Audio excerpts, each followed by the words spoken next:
আসসালামু আলাইকুম প্রিয় দর্শক, আজ আমি এই অন্তর্বর্তীকালীন সরকারের একজন গুরুত্বপূর্ণ উপদেষ্টা মাহফুজ আলমের একটা স্ট্যাটাস নিয়ে কথা বলবো। উনি ফেসবুকে একটা স্ট্যাটাস দিয়েছেন আজ থেকে দুদিন আগে, আজকে 19 তারিখ, 17 তারিখ রাত 10:25 উনি এই স্ট্যাটাসটা আপ করেছেন। আমি স্ট্যাটাসেরটা পুরোটাই আপনাদের পড়ে শোনাবো এই কারণে যে আমি স্ট্যাটাসটা একটু বিশ্লেষণ করতে চাই, কারণ এই স্ট্যাটাসটা দেখে আমি ব্যক্তিগতভাবে একটু আতঙ্কিত বোধ করছি। আমি বুঝতে পারছি না আসলে ছাত্ররা কী চাচ্ছেন। আপনারা হয়তো বলবেন স্ট্যাটাস দিয়েছে মাহফুজ আলম, আমি কেন ছাত্রদের কথা বলছি?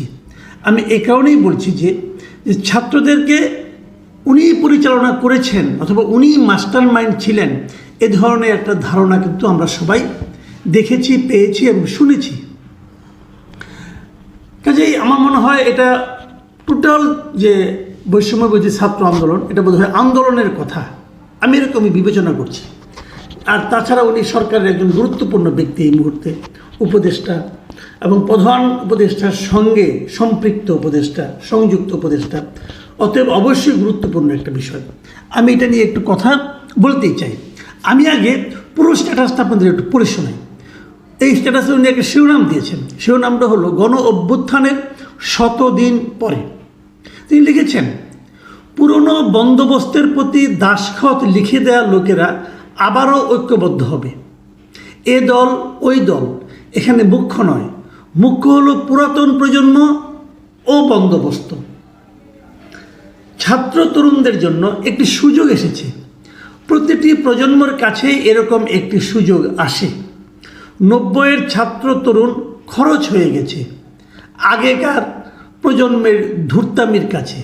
উনি আগেকার লিখেননি, আগে যার লিখেছেন, তো বোঝা যায় এটা আগেকার হবে। তার মানে উনি বলতে চাচ্ছেন, আমি ভেঙে ভেঙেই পড়ি, তাহলে পরে একবারে বিশ্লেষণ করতে গেলে আপনারা হয়তো বুঝবেন না কোত্থেকে বললাম। কাজে আমি যেখানে যেটুকু আমার বক্তব্য আছে সেখানেই দিয়ে দিচ্ছি।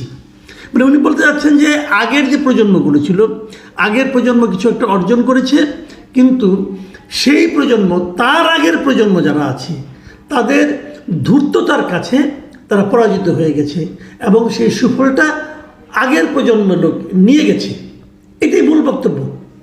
এবং বর্তমান যে প্রজন্ম, এই আন্দোলন যারা করেছে, তারাও এদের আগের প্রজন্মের কাছে পরাজিত হতে পারে, সেই জন্য উনি এদেরকে সতর্ক করেছেন। এটা পরের লাইনগুলিতে আর একটু ক্লিয়ার হবে।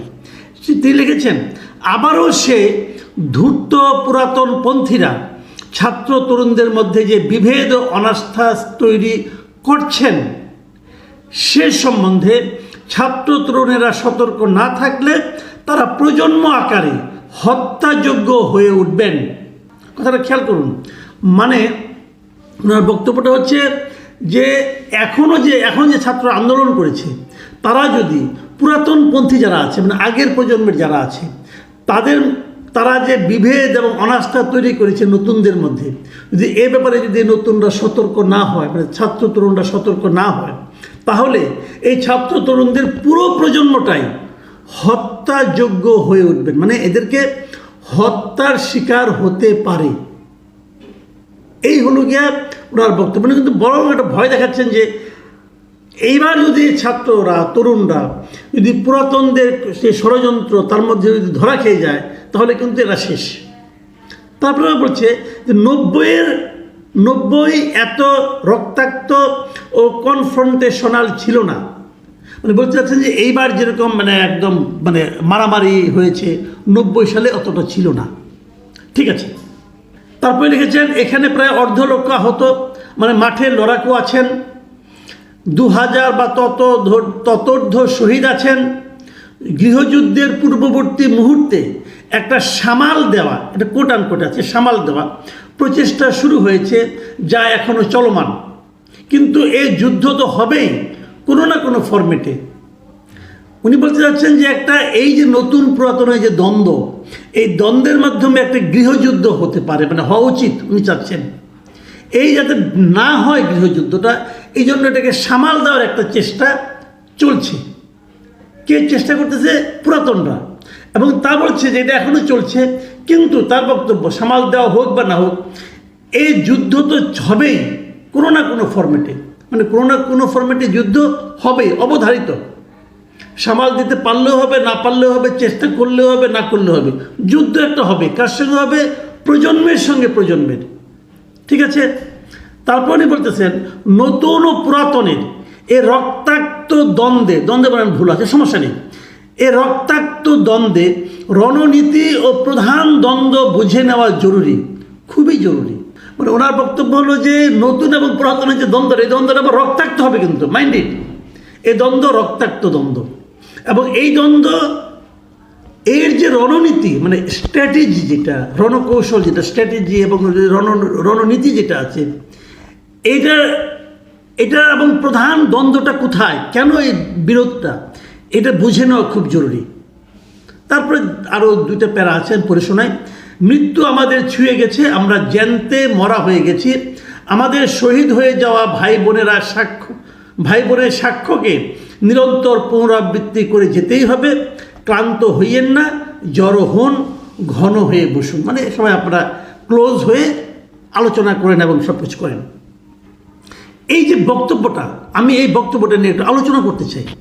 আলোচনা হলো এরকম, উনি কিন্তু নতুন প্রজন্মের সঙ্গে পুরাতন প্রজন্মের একটা দ্বন্দ্ব দেখছেন এবং উনি ভেবে নিয়েছেন এবং উনি বিশ্বাস করছেন যে এই দ্বন্দ্বে পুরাতনরা যদি জয়ী হয় তাহলে ছাত্রদের যে আন্দোলন, যে বিপ্লব, যে আকাঙ্ক্ষা, সেটা ধ্বংসপ্রাপ্ত হবে। কাজেই ওটাকে ধ্বংসপ্রাপ্ত দেওয়া, যেমন ধ্বংসপ্রাপ্ত হয়েছিল 90-এ, যেমন হয়েছিল এরও আগে। 90-এর উদাহরণটা দিয়েছেন। কাজেই এই ধ্বংসপ্রাপ্ত হতে দেওয়া যাবে না, লড়াই করতে হবে। এবং সেই লড়াইয়ে আরেকটা কি বলেছে, রক্তক্ষয়ী একটা দ্বন্দ্ব হবে দুই পক্ষের মধ্যে, নতুনের সঙ্গে পুরাতনের। দেখুন, আমি একটা কথা বলি, নতুনের সঙ্গে পুরাতনের দ্বন্দ্ব পৃথিবীর জন্ম থেকেই চলছে, প্রতিদিন চলছে। পিতার সঙ্গে পুত্রের দ্বন্দ্ব হয় না? হয়, কিন্তু বাবা একটা বলে, পুত্র একটা বলে, এই দ্বন্দ্ব চলে আসছে। এবং এই দ্বন্দ্বে সব সময় নতুনের জয় হয়, এটাই নিয়ম। কারণ নতুনরা থাকে মোর ইকুইপড, মানে নলেজের দিক দিয়ে, তাদের জ্ঞান থাকে আধুনিক, তাদের চিন্তাধারা থাকে আধুনিক, নতুন প্রযুক্তি থাকে তাদের হাতে, কাজে তারাই জয়ী হবে, এটাই দান্দিকতার নিয়ম। এটা নিয়ে আমার কিন্তু কোনো প্রশ্ন নেই, কিন্তু এটা জীবনে, সমাজে সব সময় চলে। কিন্তু এটা উনি গণ অভ্যুত্থানের 100 দিন পরে এসে যে ভঙ্গিতে উনি লিখেছেন, সেই ভঙ্গিটা কিন্তু উনি আবার এটাকে দুটো শব্দ প্রয়োগ করেছেন। একটা হলো গৃহযুদ্ধ, গৃহযুদ্ধ হবে, আরেকটা হলো, এবং এই গৃহযুদ্ধ হবে রক্তাক্ত দ্বন্দ্ব হবে, রক্ত ঝরবে। কার সঙ্গে? নতুনের সঙ্গে পুরাতনের ঝরতে পারে। তারপরে আমরা বলছেন যদি হেরে যায় নতুন প্রজন্ম, তাহলে তারা কিন্তু হত্যাযোগ্য হয়ে উঠবেন, মানে তাদেরকে হত্যা করা হতে পারে, মানে তারা বিলুপ্ত হয়ে যাবেন, এমন একটা আশঙ্কা উনি করছেন। তো এটা কি আসলে বাস্তবতা? আমি নিজেও মনে করি পুরাতন অবশ্যই বাতিলযোগ্য। আমি কিন্তু পুরাতনের পক্ষে না, আমি নিজে পুরাতন, আমি নিজে প্রবীণ, কিন্তু আমি মনে করি আমি বাতিলের খাতায় আসলে বেসিক্যালি। কারণ আমরা তো কয়দিন আর বাঁচবো, 2 দিন পরে মরে যাব। তাই বলে কি পুরাতনের কোনো দরকার নেই? পুরাতন মানেই কি নতুনকে দখল করে নেওয়ার উদগ্র আগ্রহ নিয়ে তারা বসে থাকে? তাও তো না। পুরাতনটা তো সোসাইটিতে ভূমিকা রাখে। এবং আপনি এই পুরাতন এবং নতুনকে একদম রক্তক্ষয়ী দ্বন্দ্বের মধ্যে ঢুকিয়ে দিচ্ছেন কেন? কেন আপনি একটা গৃহযুদ্ধ তৈরি করতে যাচ্ছেন? আমি কোনো অবস্থাতে গৃহযুদ্ধ চাই না। আমি ব্যক্তিগতভাবে সবসময় ঐক্যের পক্ষে। আমি কখনোই চাই না একটা গৃহযুদ্ধ আমাদের এই জাতিকে আবারও ক্ষত বিক্ষত করুক, এটা আমি চাই না। বহুত গৃহযুদ্ধ দেখেছি ভাই, আর না। এখন কিভাবে ঐক্যবদ্ধ জাতি করা যায় সেই চেষ্টা করতে হবে। আমি এখানে অনেক খুব বেশি একটা কমেন্ট, আমি খুব বিস্মিত হলাম। প্রায় 2 দিন আগের একটা স্ট্যাটাসটা, তার মতো ব্যক্তি স্ট্যাটাস, সেখানে মাত্র 30টা কমেন্ট পড়েছে। এবং এই কমেন্টগুলো থেকে আমি 2-3টা কমেন্ট আপনাদের পড়ে শোনাবো। একটা হলো সেলিম রাজা নিউটন, উনি একজন পরিচিত ব্যক্তি, সুপরিচিত ব্যক্তি, ইউনিভার্সিটির টিচার। উনি লিখেছেন পুরাতন সমস্ত রাজনৈতিক দলই পুরাতন চিন্তার লেফট রাইট প্যারেডের পেছনে পৃথক পৃথকভাবে ঐক্যবদ্ধ। একদম অ্যাকুরেট কথা। কিন্তু জুলাই নেতৃত্বকে নতুন মাত্রায় সংগঠিত হতে হবে, করতে হবে, জলদি, খুবই জলদি। আপনাদের জন্য ভালোবাসা, শহীদি সংহতি এবং অভিবাদন। উনি খুবই আমার কাছে ভালো লেগেছে ওনার মন্তব্যটা। উনি খুব গঠনমূলক এবং বেশ উৎসাহ দেওয়ার মতো একটা মন্তব্য করেছেন। এরপর আরেকটা মন্তব্য আমি পড়ি। সে মন্তব্য লিখেছেন প্রমা ইশরাত। আমি ওনাকে চিনি না। ওনার মন্তব্যটা হলো, একদম সাধারণ মানুষ তত্ত্ব কথা কম বোঝে। আমরা যার ভাষা শব্দ বুঝি না তাকে আমরা ভয় পাই, তাকে সন্দেহ করি। এটাই হয়েছে কমিউনিস্টদের ক্ষেত্রে। ক্ষুধার যে ভাষা, এই ভাষায় কোনো নতুন পুরাতন নাই। মানুষ চায় কর্মসংস্থান, মানুষ চায় খাদ্য, বস্ত্র, শিক্ষা, চিকিৎসা আর বাসস্থান। এর ক্ষেত্রে একটা সচ্ছল মর্যাদাপূর্ণ জীবন। মানুষ চায় আইন শৃঙ্খলার উন্নতি, মানুষ বিচার ব্যবস্থায় ন্যায় বিচার চায়, মানুষ চায় তার পরিবার নিয়ে সে যেন সুখে থাকে, তার সন্তান যেন থাকে দুধে ভাতে। তুমি বা তোমরা যে ছবি নামানো, ওঠানো, নামকরণ, কবর জিয়ারতে, রাজনীতিতে ঢুকে গেছ, এটা কি সেই পুরনো প্রজন্মের স্টাইল না? এগুলো কেন করতেছ? আমি আর কোনো মন্তব্য পড়লাম না, আমি এটাই রাখলাম। আমি কিন্তু প্রমা ইরশাদের মন্তব্যটাকে খুবই জোর দিচ্ছি। প্রমা ইরশাদ যে কথা বলেছে, দেখুন বামপন্থীরা সাধারণ মানুষের জন্য, গরিবের জন্য কথা বলে, কিন্তু গরিবরা তাদের কথা বোঝে না। মাহফুজ আলম সাহেব বাংলা ভাষায় লিখেছেন, কিন্তু আমার ধারণা এটা বুঝতে অনেকেরই কষ্ট হবে উনি আসলে কী বলতে চাচ্ছেন। এবং সেখানে প্রমা ইরশাদ যে আশঙ্কাটা প্রকাশ করেছেন, আপনারা তো এই ছবি নামানো, ছবি উঠানো, নামকরণ, কবর জিয়ারত, এই রাজনীতির মধ্যে ঢুকে গেছেন রে ভাই। এটা তো পুরনো স্টাইল। আপনার সেই পুরনো স্টাইল। পুরনোতে যা হতো, আওয়ামী লীগ আসতো, বিএনপি সব নাম চেঞ্জ করতো, বিএনপি আসতো, বিএনপি সব নাম আওয়ামী লীগের চেঞ্জ করে নিজেদের নাম বসাতো। আপনারা তো সেই লাইনে ঢুকে গেছেন, আপনারা তো তাই করতেছেন। সবাইকে মিলে ঐক্যবদ্ধভাবে একটা সমাজ গড়তে হবে। ঐক্যবদ্ধ সমাজ ছাড়া এই দেশকে সামনের দিকে অগ্রসর করা যাবে না। আপনি নতুন বলেন আর পুরনো বলেন, প্রজন্মের ভাগ করে লাভ নাই, শ্রেণীতে ভাগ করেন। ক্ষুধা যখন লাগে, পুরনোর ক্ষুধা আর নতুনের ক্ষুধায় কোনো পার্থক্য নয় ভাই। ইয়াংদের ক্ষুধাও ক্ষুধা, বৃদ্ধের ক্ষুধাও ক্ষুধা।